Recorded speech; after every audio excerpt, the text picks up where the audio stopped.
Welcome to the Lookout. Thank you. Thank you for coming. Thank you for taking part. My pleasure. For the listeners, can you give a very brief overview of who you are and where you work at the moment? Sure. My name's Nikki Greenway. I've been involved in sort of technology leadership since 1997 now, so a long time. Mostly in government, brief period with the police, and then for the last 2 gigs I've been in the charity sector, one on a contract basis, and now permanently I'm working at the British Horse Society. So they're a membership organisation that also does an awful lot of charitable stuff. And in particular, one of perhaps their most interesting things that they do is something called Changing Lives Through Horses, where they take young people who are not engaged with sort of education and sort of training anymore, and basically put them in a context where they learn with horses, so they can get some qualifications, and they can get inspired to go on and do something constructive with their life, taking them out of the situation that they were in. And that's one of the sort of things that I'm particularly proud about, what the organisation does and how I'm trying to help contribute to the things, the difference it can make in people's real lives. Did you make an active decision to go down the charity sector route, or for organisations you felt were organisations for good? Or? Yes, I've always had a sort of more altruistic nature, and I knew when I left university, I'm not going to say when, it was a long time ago, that I would be looking to work in sort of public, not-for-profit space. And after spending lots of years in sort of governmental type organisations and ones that were a little bit more regimented, I quite fancied a change and landed something in a charity, and I really, really enjoyed it. There was a much more sort of one of those things where you're actually, you can see the direct end result. You're not going through another route to get to the end result. Yeah. You see it happening, so yeah. Awesome. Okay, great. Well, we'll start with the same question with everybody who comes on to the Lookout, really. So, what are the traits and characteristics that make up a great leader in today's market, do you think? Okay. First of all, I think it's somebody who is able to be visionary. So they've got that strategic thinking, a good grasp of business knowledge, so they're sort of aware of what's going on and can talk the language of the business, but somebody who can inspire people and empower their own people to take part in what it is that they want. The more you trust your folks, the more you get out of them. If you try and control them too deeply, they then rebel and don't do what you need, and they certainly don't get aligned to where you're trying to go. That word trust is always brought up, right, with leaders. How can you effectively develop trust in your team? Everyone wants to do it, but how would you actually get there? There's no easy answer to that. It's something that always takes time. Yeah.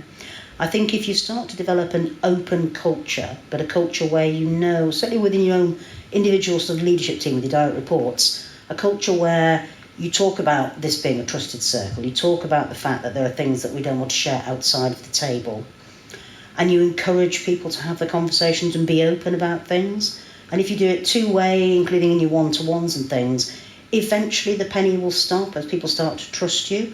I think developing a rapport as well that goes beyond the workplace into them as people and understanding who they really are and talking about the common ground that you might share, whatever it might be. And why is it important to have trust? Like what does that help with? There's always going to be difficult and challenging times. There's always confidential issues going on. But also sometimes you might want to play more challenging cards in the organisation. You might be up against it from the organisation because a particular department's got a beef or whatever it might be. Yeah. That sounds very trendy and modern, doesn't it? But when you've got those sorts of situations, it's really, really important to come together to present that unified view to the organisation. If everybody's on the same page, understands how we operate and work together, tells, the same, if not the same, a very similar story because that's what we're about, then it's very difficult for you to get backed into a corner and put into a difficult position. And businesses will, because most organisations operate on the basis of tribes. We call them teams. Yeah. But they do behave in a tribal fashion, and it often people get attracted to a particular tribe because it's their sort of style. For example, you will get lots and lots of people who are quite outgoing and eloquent, etc., in a marketing and comms type department, and they have a particular sort of passion for pushing for things that they want. And when you've got that, they can start to lead in, and they will coalesce around what they want, and they'll push hard for it. The same is true for somebody who's got a particular passion for, I don't know, we have departments that do mapping for access bridleways and things like that. And again, they've got such a passion and a shared passion for what they do. They are their own tribe and they operate as a tribe. So as much as you might try and bring people together and try and show them the bigger picture, you're going to have that. So being able to be on that same page and understand and tell the same story to the entire organisation, whether it's one department or every single bit of the organisation, fundamental to delivering the kind of transformative change that I want to see in organisations. I like that terminology, tribe. I've not heard many people say that before. Do you actively use that language in your teams? Or? No. I think that's the kind of thing where in the workspace, if you started to use terms like that, I think you might cross lines that people wouldn't be too happy about. But, people and humans are by their nature the sorts of people who will flock to similar groupings. That's how we are. And recognising that happens by nature of people's sort of business interests or business skills, I think is just a reality, and understanding and unpacking that helps us to figure out how we might better deal with them. And because if we know what makes them tick and we know what their drivers are, we can press the right kind of buttons with them to get them on board for what it is that we know needs to be done to support the entirety of the organisation. We're not about serving individual departments, and we should never be about serving individual departments, except in the context of understanding what they need for the wider organisation. Because we have to make a big difference. The organisation doesn't thrive on its little units; it thrives on us coming together as a whole. That word tribe and what you're talking about there, about everyone coming together, that sort of feeds into culture, the buzzword that everyone says. And I read the other day where lots of candidates and lots of people are looking for culture when they're looking to move roles, but find it really hard to articulate what that actually looks like. From your experience, what is culture, first of all? Okay. Culture is interesting because it's one of those things a lot of people talk theory about. And often their theory and their expectation is very, very different than the reality. Yeah? The reality is it's something organic, something that grows around the kind of people that you have and the way they work together.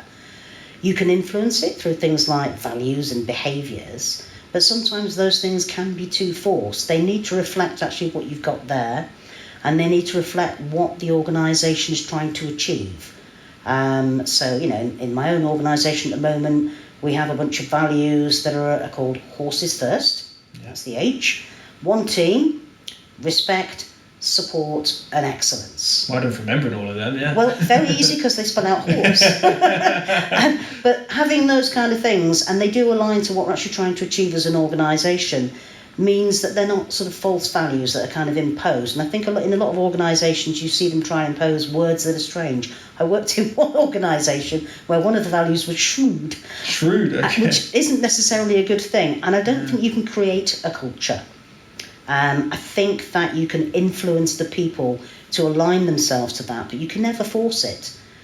Folks is folks. And at the end of the day, it's about how we work with those folks and how much we can get them to understand what helps us work together effectively, whether that's openness, transparency, having all that regular communication, having a good meeting culture, documentary culture, whatever it might be that you need to get things done and to ensure that everybody is on that same page. That's good culture, where everybody feels valued, respected and wants to be working for you because they can see what it is you're trying to achieve, whether that's at the organisational level or in the IT context, in what we're trying to achieve for the organisation by enabling, for us transformation.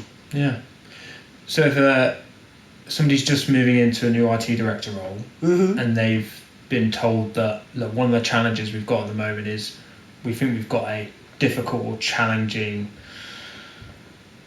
group of people, or maybe the culture isn't quite where we want it to be. Yeah. What advice would you say to start to change that? Like I say, culture develops over time, but if they've been asked to try and come in and change that culture, how could they do that? Well, firstly, I'd say reserve judgment. Yeah? because, again, it can often be opinions that have been bandied around, or there could be people who are making trouble. You know, people do play games in organisations, so you might not necessarily have the whole story when you first arrive. So I think the thing to do is to spend time getting to know the team individually, in groups, have some sort of team building exercises, you know, with lots of icebreakers, making them as fun as possible. In the hope that you can then get under the skin. You'll start to observe people's behaviours, and then just kind of listen to what people say. Learn who you know you can trust, because they seem to be telling you a consistent story, and they're not doing things like blaming people all the time. Yeah? Accountability. Yes, people who are delivering, giving you straightforward honesty, and kind of sharing what you need to know, but without throwing other people under the bus. Because those are sort of the bad behaviours and stuff that destroy culture, when people don't respect and support each other. You know, they ignore what somebody said and go off and do their own thing. Look out for that sort of solo kind of riotous behaviour. You want, you know, your folks to be working as a group. Yeah. And I've got my own opinions on this, but do you think what people expect now from their leaders has changed? Like, the world's changed massively, but has what we expect from our tech leaders, has that changed? Have you got more responsibilities? Is it more of a complex world now? Is there more on your plate? That is a very good question. Has the world changed? Certainly technology-wise, it's changed. We are on another paradigm. You know, we went from having our lovely central mainframes all those years ago, and I remember one, and it being decommissioned onto distributed computing with all, you know, servers and all that sort of stuff in the background, and now into sort of everything in the cloud, or most things in the cloud anyway. So the technology's changed, and I think the understanding of IT not just being there to kind of be a cost centre and provide basic support for people, but actually to help transform an organisation. The penny has started to drop in organisations, and it's now a case of people realising that if they don't keep up and they don't do stuff to make the radical difference, they may not survive as a business, you know, or if it's one of those businesses that's, you know, will continue to survive because it's, you know, it's a government thing or whatever, that they personally may not survive if they don't make the difference that needs to be made. Yeah. And the people in your team looking up to you feel like, this may be wrong, tell me if I'm wrong, but I feel like gone are the days where you just own the tech strategy and you're driving stuff forwards. It's the people element that's become more complicated, I think. Yeah, no, well, people have always been complicated. Yeah. People are people, and, you know, we need them to do things, and they're always going to provide some challenge when it comes to sort of making things happen. And it's not a problem. Their expectations, I think, aren't that diversely different, except for the fact that they might expect you to be a bit more knowledgeable about the business, more inspiring and less hands-on than I think traditionally some IT leaders have been. It's more now about empowering people and letting them get under the job, trusting them to deliver effectively. Yeah. By your own admission, you've been doing this a long time. Yes. We won't say how long, you've been doing this a long time. So people talk about different generations of people. So obviously the big ones, people talk about Gen Z. Gen Z's come in, they want different things from their working environment than perhaps people in the past. Maybe they don't value, some people have said they're not as hard working because they want a life outside of work, they've got other interests. Have you seen that? Have you felt those challenges? Or I've heard that stuff being articulated and I don't buy it.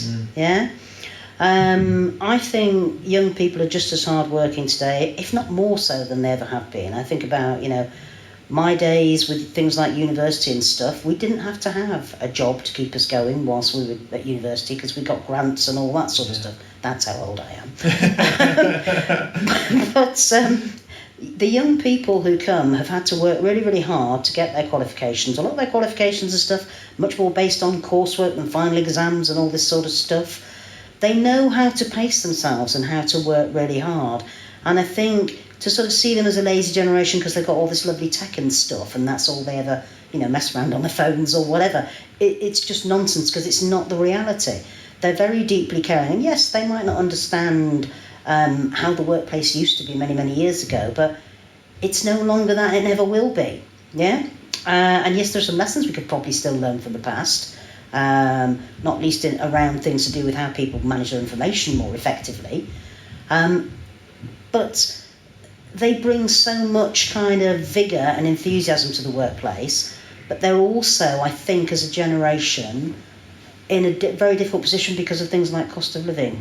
Yeah. They haven't had quite the same privileges with what's been happening in the economy in the last few years. That means that they may struggle to get on the property ladder and things like that. So they've got all this worry ahead of them. They might have massive debts from university, etc. I feel for them. I really do feel for them. And it's about trying to be supportive and give them, I think, a sense of hope, yeah, a sense of direction, and try and work with them to try and help see where their career could go, not just staying where they are now, because they've got years ahead of them. When I joined the workplace, my expected time of leaving was age 60. Yeah. Not a reality anymore, because that soon changed with sort of harmonising pension ages and then rising over time. Young people today are going to be working to 70 plus, and they're joining workplaces in their early 20s. That is a long career. Yeah. And they really have to think about that. We want them to be happy. They're also a lot more liberal, I think, as a generation, which is great. As somebody who's fought, tooth and nail for equality for many, many years, I share a lot of their values. Yeah, I might have a slightly different view because I have experiences when time was harder, but I understand where they're coming from, and I support that different, diverse nature of the workplace, and encouraging that to happen.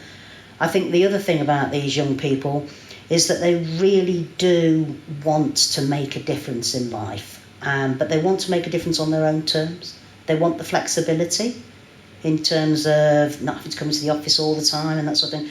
And I'm not old school in that respect. I recognise, and I think COVID's taught all of us, that we can successfully balance our time between offices and the home. We can do pretty much anything online. Occasionally, yes, you need to go into the office, but it's not how it needs to be. Yeah. I've got people working for my team who are in Scotland. I might see them once every, few months. 6 to 8 weeks, something like that, for a day or two. And that's absolutely fine. I see them on screen on a more regular basis. They still work just as hard. It's about supporting people and seeing people as people, whatever generation they come from. That's interesting. You mentioned about the remote working piece as well. We've obviously COVID taught everyone that you can do that, and we were forced to, but we made it work. We've seen a rise in this last year, especially bringing people back into the offices. And we'll come back to that word trust again. Mm-hmm. Employees are feeling like employers are not trusting them again, and there's becoming a real battle and a big shift. Yeah. So techs always seem to have had a skills shortage. Yeah. And it doesn't seem to be fixing itself. What do you think senior leaders or IT directors or technology directors can do to help bridge that gap? It's an interesting question. The problems go all the way back to school. The young people aren't choosing to take qualifications in technology, whether that's the fact that the qualifications aren't attractive or aren't teaching the right things. There are question marks there, and there's obviously different levels of education through that. So one of the most important things that any tech leader could do, especially from larger organisations, is to partner with local schools and local educational institutions for things like work experience, maybe going in and spending time talking to the youngsters at school before they make their career choices, and I'm going to go off and do whatever GCSEs or A-levels, really make a difference to how they see the world. And particularly if they don't come from, if they're not one of these hardcore techie types, or hesitate to say some of them can be quite boring. Yeah. So getting the more interesting ones to go and to really inspire young people to want to see what a career in IT could look like, and the difference that you can really make in doing it. So those who are naturally inclined towards technology will always go towards it. It's about capturing those other people. So I think that's one concrete thing that can be done. I think the other one is to take advantage of sort of the apprenticeship levies and use those effectively to get the right sort of people in, but not people that you're just going to come in and say, right, there's somebody who can help on the help desk for cheap. That doesn't really do anything for that individual or for you. You know, you want to be building something stable. The apprenticeships are there to give people a proper sense of growth and achievement, not to be cheap labour, and we shouldn't be using it that way. And I have seen organisations that do that, but then there are better schemes that are around where they really do help give people proper qualifications as part of that. I think as well there are opportunities to look at sandwich placements for university students. Yeah. It's a really good thing to do, especially if you've got that whole year out, to give them a sort of a concrete project to sort of get their teeth into, that fits in with their course. But again, that takes having a proper relationship probably with the institution to be able to set up the right kind of things. And then there's looking at things like women returners. There's a lot of women who take career breaks, and you know, then they come back and what are they going to do? If they've had quite a few children, taking a few years out, it's actually quite a big gap in terms of their career. So actually encouraging more of that, putting them into jobs where, and even if they're not even from a technology background, why not use them for things like business analysis? If they're from a business background, they might know an awful lot that could be really good and understand enough about how, you know, organisations work to really help what you need to do on the technology front, or around the project management sort of thing. There's a lot of stuff there that can be done. And then of course there's ex-military veterans. Yeah. And there's plenty of them who are coming out of the forces that you could use effectively to really, you know, add to what you've got. Whether it really solves all the problems, I don't know, because I think some of these problems are too big for us to solve on our own. But I think the more that we can encourage people and the more that we can look at diverse supply pool, if I can put it that way, I think the more likely we are to help keep our own organisations, technology teams, you know, robust and vibrant, but also to add value to where they go in the future in their own individual careers.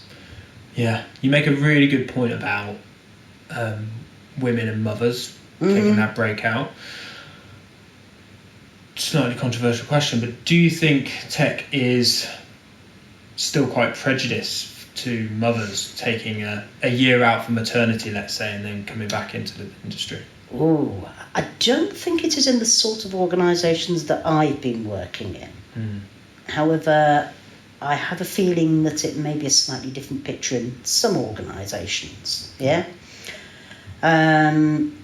Public sector, not-for-profit, we tend to be quite supportive of people having breaks to have families, etc. So there isn't that sort of different way of treating it. It's also illegal. Absolutely. And we're very mindful of it. But, you know, there are ways to discriminate, I'm sure, that, you know, are within the law, but not really in the spirit of the law. And as I say, it's not something I would countenance. It's not to say it doesn't go on. Yeah. From my experience, there's a real lack of part-time work within technology, and naturally when mothers go away, some of them choose to go, I want to spend more time with the children, but I still want to have my career, I still value both. Yeah. And they end up in a position where they have to choose between. Something like encouraging job shares and stuff like that might be something that tech leaders who want to take this area more seriously could have a look at, because that would work for them in terms of the volume of stuff that's to be done, but also, you know, help those women out as they come back from having their children to still balance their life and their work. Yeah. And do you think, again, slightly controversial question, but do you think in younger people, within people at school and those parents, do you think technology and a career in tech is still seen very much as a male career? Well, judging by the statistics as to who's taking qualifications, I would say yes. Yeah. And judging by probably what you see on, you know, the silver screen, whether we're talking about the big silver screen or the little silver screen these days, absolutely, I think there still is seen to be mainly male. And to be honest, that still is the reality. It doesn't mean it is, but that's the reality. I go to conferences and there'll be a small proportion of women there. Yeah. Not enough of us, really. And it is time that we sort of encourage more women to sort of climb the tree. 100%. From my own experiences, just for doing this lookout conversation, if I go and approach a female director, I said, would you like to come on? I get up, why would anybody want to hear from me? Yeah. Whereas I ask a male, they're like, great, when can I come in? Yeah.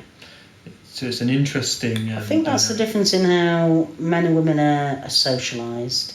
There's a lot of women who suffer from imposter syndrome. Yeah. And I don't know why. And particularly when they're working in a male field or a male-dominated field. Because, we know as much. We've got as much experience and as much, intellect to bring to the job as anybody else. But, we are raised slightly differently, and we are raised to be, more self-deprecating, shall we say. And, we have to change those behaviours and attitudes right from the point that children are born. Handing out pink toys to girls and blue toys to boys and all this sort of stuff. It doesn't help break down those barriers. Gender is an artificial construct. We're not going to go into the depth of that, obviously, but it is a nonsense to say there's a male brain and a female brain. It just doesn't exist. Yeah, no, I fully agree. Brilliant. You've grown teams. You've been in hiring manager role for a long, long time. What's been the biggest game changer for you when you've been hiring for your team? Whether that's been a particular process, whether that's been an interview technique or an interview question. What's been the biggest game changer for you when you've been hiring for your team? Ooh, it's always a difficult question, isn't it? Because I think it just depends on the role sometimes and what's needed. I think one of the things that I try to do is to make sure that they've got not just the aptitude, but they've got the right attitude to fit in. How do you do that? It's the way in which they respond to the questions. It's the subtle things that aren't explicitly said that are implicit from the way they engage with you. It's signals that you learn to read. It's not something that you can easily teach other people. It's about observing how people are, the way in which they say things. Because those kind of people are the people who you can see how well will that work, how well will that fit in. Because you can often have candidates who are very, very similar in terms of the sort of technical capabilities, but actually you know that you need to make a difference. How are you going to get them to bond with other people? Who do they need to bond with? What's going to work then? It's not about getting people who are the same by any stretch. It's actually about getting people who complement each other so that they can sort of rub off each other in a slightly different way. That sort of if you get two things that are opposite, you pull them together. The old dialectical principle is you end up with something that's different, that takes the best of both, and that's what we need to do in terms of selecting people. How have you got better at that? I'm sure you've made some bad hires. We all have. How have you got better at assessing that attitude piece? Is it simply through doing the repetitions, doing enough interviews to understand that a little bit more? Well, number one, I rarely interview people who can only be bothered just putting a CV in. Okay? For me, that tells me nothing. It also suggests that they might be slightly lazy. If they're not committed enough to put something in a statement, what does that say about them? So I like to see somebody who can express themselves. And then I like to see that when I've read that, it reflects the key things that are obvious from the job description. And then when they come to sort of be interviewed, are they still consistent with what they said there? Because sometimes people will get other people to write stuff for them. And that should be evidence at that point. But then it's about having questions that are based around competency or scenario based. So in such a situation, what would you do? And I always like to prepare thoroughly, so I have a proper assessment matrix for every single recruitment that I do, where I have questions and I have examples of the sorts of things that might be said for a reasonable response and the sorts of things that I might expect to see for a really good level response. And I also have things that I mark out as red flags. So it's that sort of approach. And there will be questions that are about working with other people, and they're quite the big tells. in terms of thinking about people's attitude. If you have enough good scenario questions or competency-based questions, you should be able to get to those points to figure out whether or not a person is a good enough egg, if I could put it that way. Yeah, no, fair enough. I'm interested. I talk to lots of different IT directors or technology directors who sometimes have a challenge around people seeing the value of IT within the business, and the challenge around getting on board the CEO or the board. Yeah. How do you develop a really good relationship between yourself and the board of the CEO, MD, or whoever it might be? Yeah. It is about developing, I think, first of all, a kind of a mutual respect. So actually being eager to learn what they think of in terms of the business, what they think their direction is, what are their points of pain, what are they trying to achieve.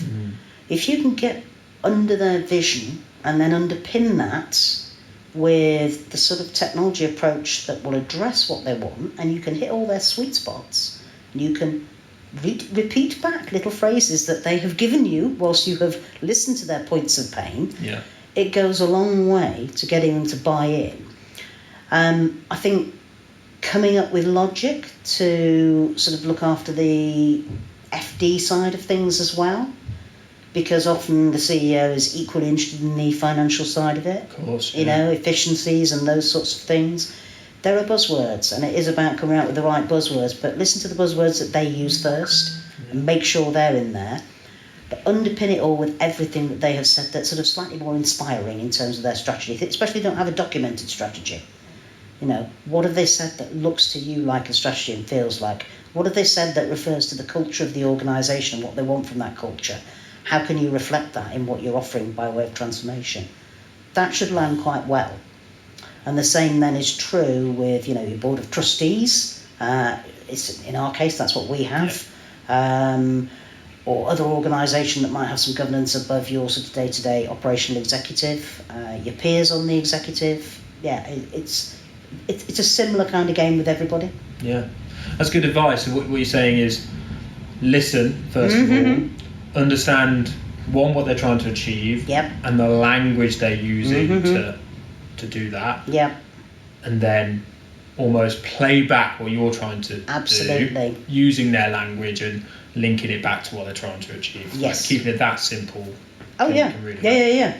What difference can you make to the bottom line at the end of the day, whatever that bottom line might be? Yeah, that's really good advice. What are the three main challenges you're facing at the moment from being a technology director? I think in an NFP context, the first has to be skill shortage. We just can't afford to pay the sorts of salaries that, local competitors can, which means that, it might take us a while to fill a role, for example. And that's obviously a struggle. I think there's also a high level of technical debt. I think lots of, certainly charitable organisations have grown organically, meaning that they've got silo systems all over the place that don't talk to each other and have just been left to rot. So that's obviously a big challenge, and that needs fixing in pretty much every charity organisation I've talked to people from. And then I think the other one really is about limiting investment, because we're in a situation where the money, it's not like in government where it's managing public money and you've got to be responsible for that. We're managing donors' money or members' money and that kind of thing. So there's still a sort of degree of responsibility. You've got to be able to demonstrate that you can get the value out of it, and that value eventually goes back to, your, in my case, to riders and, that their horses. So the kind of things I can do by transforming the technology in the organisation will allow us to be more efficient, to give our time back, in terms of the business folk who deal with directly with equestrians. They can give their time back to them. We'll be able to give them better services online and things like that, where they can kind of connect to us more easily, as sort of more of an outside-in approach. So that sort of way of doing things, I think, makes a big, big difference to them. Yeah, I think that could be same to be said for private sectors as well. If you're doing anything in IT, there's got to be an outcome, a benefit from that, and to get the budget to be able to do it, you've got to be able to say this is what we're going to achieve, whether it's X efficiency or X outcome. You've got to do that. With technology directors and IT directors, you've worked really hard all your career to get to what some might say the top. So get to the top. But you've got to continuously keep getting better and keep learning. You can't stay at that level for as long as you have without continuous learning. Whenever I've spoken to other IT directors or technology directors, there doesn't seem to be a here's the training centre you can go and develop, or here's a resource. It seems to be quite scattergun. Have you found that as well, or? You're absolutely right. When you're down working for one of the sort of disciplines within IT, there's plenty of sort of more hardcore, deep things that can get you to the top of that discipline. Once you go above all of the disciplines and you're sort of running the whole gig, what do you do? From my perspective, you can either carry on, do a few more of the things that you haven't done from across those pieces, but you don't want too deep a knowledge, because the more deep your knowledge is, the more you'll tread on your direct report's toes, and that's never good. There are things like doing an MBA in technology management, or something like the certificate in the governance of enterprise IT, that are much more general across the piece, and having that kind of knowledge and understanding how to apply things is a good thing. But on a day-to-day basis, there's not really a huge amount that you can do. Obviously, networking events are a good thing, particularly the ones that are, say, specific to your sector. So I recently went to the Charity IT Leaders event. Absolutely brilliant. Really good to build those connections across my peers from all sorts of different sized charities, understand about their concerns, etc., share ideas and thoughts. Those sorts of things are invaluable, as are the things that go on in between. And then there's obviously a lot of generic networking events as well that you can go to. But I think the other thing is to grasp all the opportunities that come by way of soft skills. Because every organisation's always got programmes going on about all sorts of different soft skills, whatever they might be. Going and taking part in those not only keeps your knowledge fresh in that respect, but I think also sends the right message to the rest of your people to say we have to value soft skills. And in a tech world, a lot of them just want to go on the latest technical courses, don't they? Yeah. It's interesting you mentioned network events. Community and your network at this level can really help, I feel. Sometimes it's just nice to know somebody else has been through the same thing. Been through the same challenge. I mean, for the one that I'm in, we have a really good WhatsApp group, and if somebody's got something going on and they need some assistance, a call goes out, and then quite often we'll get in touch with each other and say, look, call me up, let's sit down and have a chat about this, and you can be really, really helpful in terms of allowing them to look at a problem differently, and then, hopefully give back, because it's all about charity looking after charity, so it's great. So if somebody's an IT director, listen to this, go out and seek, go network, go seek community, find your people. Brilliant, cool. One of the things which is I think sometimes people can struggle with, especially being, like I say, top of the tree, is the buck stops with you, right? You carry a lot of weight on your shoulders, and a lot of stress can come with that. You almost put on a face day to day, because you don't let your team see that, you don't let people above you see that. But how do you manage stress in those stressful situations? Well, I think the first thing is it's only work. And I think we need to keep reminding ourselves it's only work. And yes, we're there to do the best we can. But sometimes, we can get pushed too hard. And sometimes it's okay to turn around and say, I'm a bit stressed about this. I just need to sort of back off. And to be honest about that, mental health has become an issue that's a lot more easy to talk about in the workplace. And if you allow yourself to get too stressed, it will negatively impact your mental health. So it is really important that we do that. In terms of personal coping strategies, I go for a weekly PT session where I beat up my personal trainer with boxing gloves.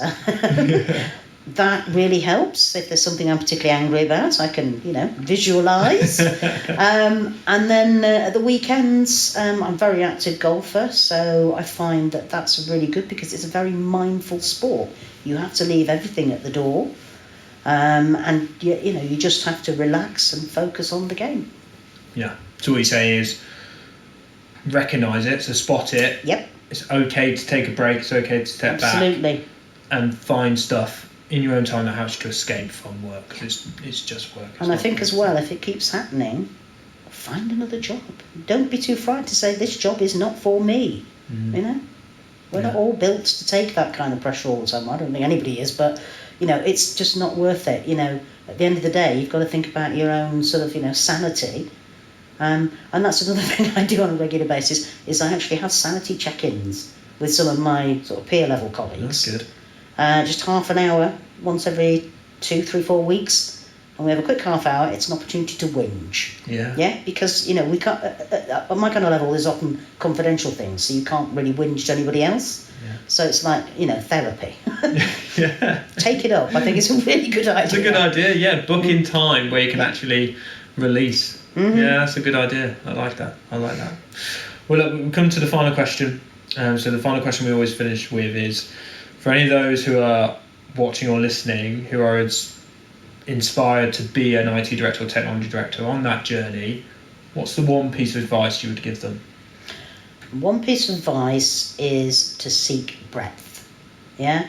More than likely, you're sort of involved in a specific discipline across the entire sphere of information, its management, and the technology that supports it. Getting a good understanding of what everybody does, whether that's through a lateral transfer to another role, whether that's just kind of doing some shadowing or getting involved in a project, do it. Because the more understanding and breadth you've got, the more that you're likely to be able to sort of position yourself and understand and articulate well enough that sort of level of knowledge that's required to be a director level. Anybody who goes to interviews and bangs on too much about technical and is trying to be a director, not a good fit. The business doesn't need it. You don't need it, because you'll get bored and you won't survive. Get that knowledge, especially in the project sphere and in things like business analysis type sphere, because those are really about dealing with the business problems, and that's what the director does. They're there to help deal with the business problems, not the technology issues. That's what all those brilliant leads are that report into the director. They take care of that day-to-day, whilst you take care of the politics of the organisation, trying to help move things forward. Brilliant. Nikki, thank you very much. Absolute pleasure. Thank you for having me.